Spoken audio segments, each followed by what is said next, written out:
Hey guys, Footy Manager TV here. Welcome to episode number 9 of my FC Barcelona FIFA 16 Career Mode series. And as you can see there, today's game in the Champions League against Bayer Leverkusen is so important here. We definitely cannot lose this, because if we do, they'll take our position and it's going to be really, really hard to reach the knockout stages. And we do need to be a bit more convincing and a bit more dominant in the Champions League. We've gotten a few draws so far. We haven't lost, which is excellent, but a team like Barcelona is not a team we have to play for draws or something, even though I'm not doing that, but been getting quite a few, especially in the Champions League. So we do have to go for the 3 points here. So much riding on this game. Neymar with the early chance. Unfortunately, Toprak gets in the way.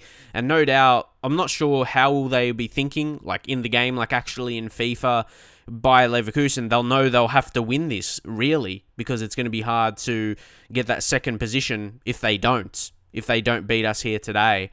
So I wonder if they will actually go for it in the second half, if it's still tied, if they'll try and create more chances. Going into that second half now, Arda Turan finds Dani Alves, cuts in, could he finesse on his opposite, and he misses. Maybe that was not the best shot to go for with Dani Alves. I would have ideally liked Messi to be in that position, unfortunately not. But I'm pretty sure Messi, would have finished, especially finesse on his preferred, would have been on the left. So a couple more changes. We have had a few opportunities, haven't we? We've looked like we could score. A couple chances here and there, but unfortunately, nothing too clear, I suppose. That chance for Dani Alves, it just had to fall to a better player, unfortunately. But Messi in that position now, and the shot didn't have enough power in it. It was straight at the goalkeeper as well. Messi, second chance. He gets past, but again, they get a player in the way. Not even a defender, Arangues. He's a central midfielder. So they're getting the men back because, as I said, they knew they cannot lose, most definitely here. A draw would be acceptable, but still we would be ahead of them. So I was looking for a player to change. Could someone bring on Torres? I'm going to decide to bring on Bellerin. For Alves, though, I thought he could make the best impact. Maybe just some pace running down the right and another attacking threat once he does get forward. You know, the fullbacks get forward a lot in Barcelona's formation. They generally do have high attacking work rate. That's why the signing. You see Bellerin on the ball now. Unfortunately, there's two against him. One of them falls down and they eventually do intercept the ball, and it looks like it's going to be another draw, unfortunately. Pretty disappointed with that result, but I was anticipating a big game against Real Madrid coming up, so that was on my mind. The El Clásico, as they lose in the Champions League as well, maybe they are in the same boat, Real Madrid, because that game is always so crucial, and it is if you look at the league table as well. We're still that point ahead of Bayer Leverkusen, but I want to be more clear, because if we lose one more game, I don't want to. I don't even know why that's a fear for me, because I haven't lost a game in the Champions League yet, but you don't know what can happen. Rome is a decent team as well. That's why they're at the top, obviously. They've been pretty good so far, but here it is. Real Madrid v Barcelona, away leg for us. El Clásico, but look at the fitness levels once again of our players. I know I'm probably not doing the best job of rotating. That's because I'm needing to win games. I need to play my best players.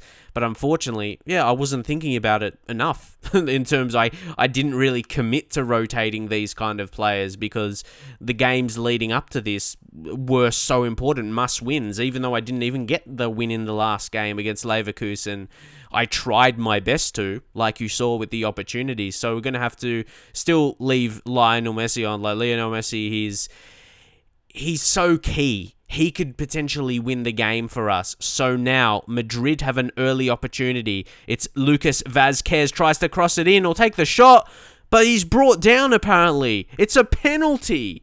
In the first 6 minutes, Rafinha, what did he do?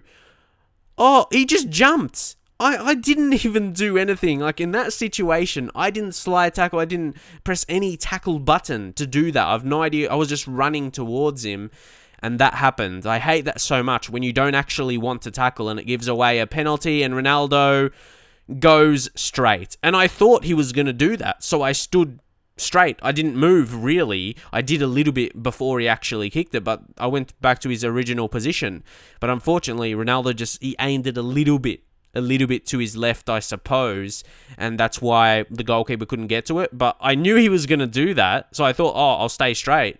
But unfortunately, it didn't happen the way I want. So that was not a good start. Once again, I really should write down the amount of penalties that shouldn't have been penalties that I've conceded in FIFA 16. But to be fair, ones that I've received also.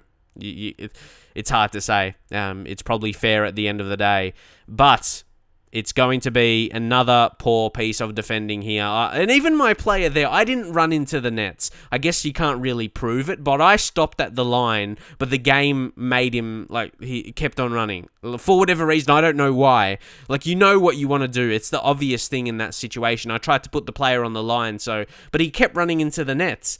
Just, it's so stupid. And to be honest, the game felt like it was over from there. 2 early goals, and I'm like, yeah, too good. You just make one slight error on Legendary against a team like Real Madrid, and you get punished, unfortunately. So we had to try something. We had to do something, and Pepe going in for the sliding challenge. I was maybe hoping for a red, but probably not a red card in that situation. Just a yellow, that's fair. But we do have a free kick, and it's time for Messi. And unfortunately, it's a very, very weak free kick. I was a bit disappointed. I'm normally good in that range. But here, Rafinha, just before halftime, intercepts, plays it through to Luis Suarez. Luis Suarez finesses and puts it into the back of the net to give us some hope heading into the second half. This game is definitely not over, but how I read that in midfield with Rafinha was so crucial. That set up the goal. Rafinha made up for giving away the penalty. I wouldn't say even giving away the penalty. I didn't mean to, obviously. But they're bringing on some player. I'm not sure who he is right now for Benzema. So that's going to be interesting. If they will score another goal. I'm not sure if he's an attacking player or whatever, but we've got our changes. Inaki Williams, he's impressed me so far this season. He's been a nice signing. I do want to sign a lot of those Spanish players. You'll see that through the signings. And here he is on cue. Inaki Williams smashes it into the back of the net. That is trademark from him so far this season. He's done that on a few occasions. He's run at the defense, cutting in, and then he just smashes it. I guess I try that with him because he can do that. So I try that kind of shot, just smash it. Cut in, create that space, and that's his third goal in the Liga BBVA so far this season. As I mentioned, been an alright signing, especially as he's a guy that can only get better. He's a young winger, young attacking player, and now Ronaldo tries to skip past, and it's another penalty. At this point, I was really mad. I wasn't sure if it was a penalty or not. Once again, I try and run at the ball in this situation. I don't go for a slide tackle or any kind of tackle. I just run at the ball trying to win it.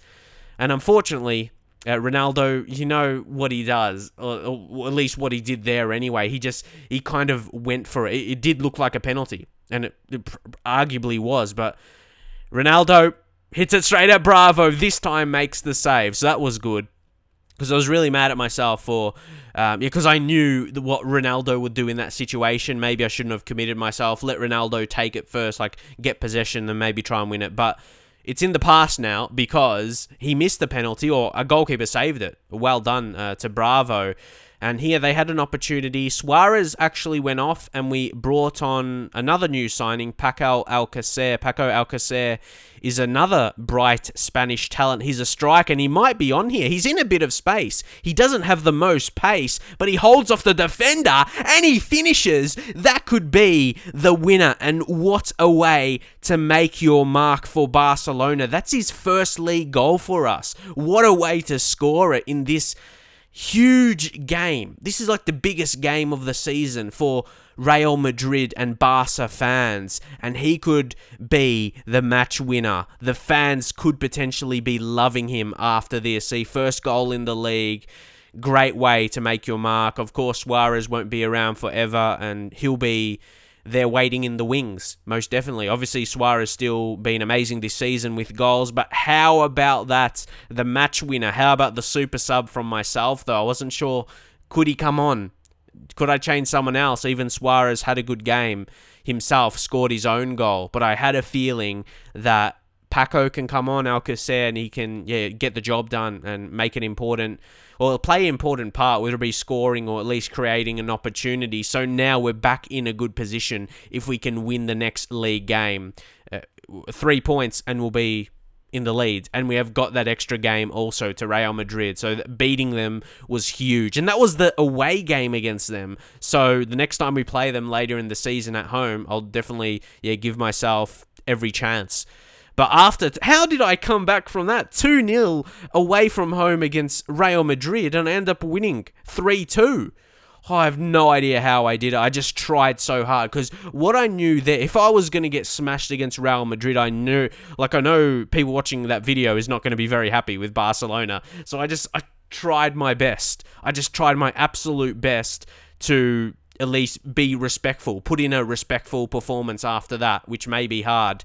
But again, we gave away a couple penalties, 1 goal conceded from it, and another we saved, which was important as well. So Bravo played his part. What do you think about that as well? Bravo coming in as the goalkeeper now. Do you think he's better than Ter Stegen? I think he's proved that so far. I usually like the younger keeper, but heading into this next game, Getafe, they've given away a straight red. Moy Gomez, midfielder. Very, very disappointing from their side of things anyway. To get a straight red like that in that kind of position, we just had a throw in. And probably he didn't have to do that. He really didn't have to. It was from behind, definitely didn't get the ball as well. So that was a red card. Just, they didn't have to. That's the key thing there. So we're going to give it to Suarez here. Can he score? Just to make it even worse for them after giving away a card. Again, unfortunately, just not enough power in the free kicks. I know his style's different with Messi, that free kick earlier, so maybe they need a bit more power. Arda Turan has a chance early in the second half. They're not too convincing, and it's kind of turning into one of those games. Obviously, they're going to be playing really defensive now. That's why Inaki Williams, we have to use his skill and pace through the legs. Can he finish? No, unfortunately. There's just too many men back there for Getafe. They just desperately don't want to concede a goal, and heading into the 90 minutes, and you can see how they're playing. They were doing this for pretty much all the second half, not too long into the second half anyway, and it was so frustrating. I was like sliding in, as you'll see here, which is pretty reckless, but in the time I'm just frustrated. They keep passing, just going defensive, parking the bus, and it's so frustrating. But the thing is, it's going to lead to an opportunity for them. And, well, I just was so mad. You see, I was sliding around, but luckily we had Gaia. I tried to, trick you, maybe thinking they scored, but we were able to defend it. I was just so disappointed because they got a red card. That had to be a win. We would have gone first. Oh, look at that. Look at that. Look, we had domination of shots in the game. They only had 1, so it was pretty disappointing. But no doubt the key factor in this episode, the key game, was the El Clásico. That's what we're going to be focused on. That's what the fans want. They want that rival win. Of course, it's going to be later in the season. We could face them again, which could be equally, if not more, important. So we have a little break here, which is going to be very important for us. So hopefully you enjoyed it, and I'll see you guys in the very next episode.